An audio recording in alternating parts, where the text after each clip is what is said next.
Pakistan airports authority ने commercial परवाज़ों के लिए फ़िज़ाई हुदूद की बंदिश की खबरों को बेबुनियाद करार दे दिया। पाकिस्तान एयरपोर्ट्स अथॉरिटी की जानिब से जारी नोटम में कहा गया है कि हाल ही में सोशल मीडिया और कुछ मीडिया पर पाकिस्तान की फ़िज़ाई हुदूद कमर्शियल परवाज़ों के लिए जुज़वी तौर पर बंद करने की खबरें सामने आईं, जो गुमराहकुन है।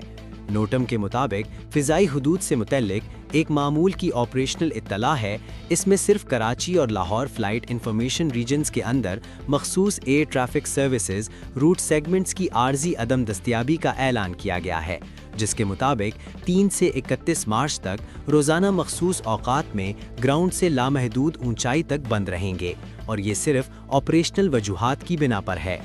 नोटम में कहा गया है कि पाकिस्तान की फ़िज़ाई हुदूद मुकम्मल तौर पर दस्तयाब, महफूज और तमाम सिविल एविएशन बशमूल कमर्शियल फ़्लाइट्स के लिए दस्तयाब है और एयर ट्रैफिक सर्विसेज में कोई रुकावट नहीं आई, जबकि मुतासरा रास्तों के लिए मुतबादिल रूट्स मामूल के मुताबिक इस्तेमाल हो रहे हैं।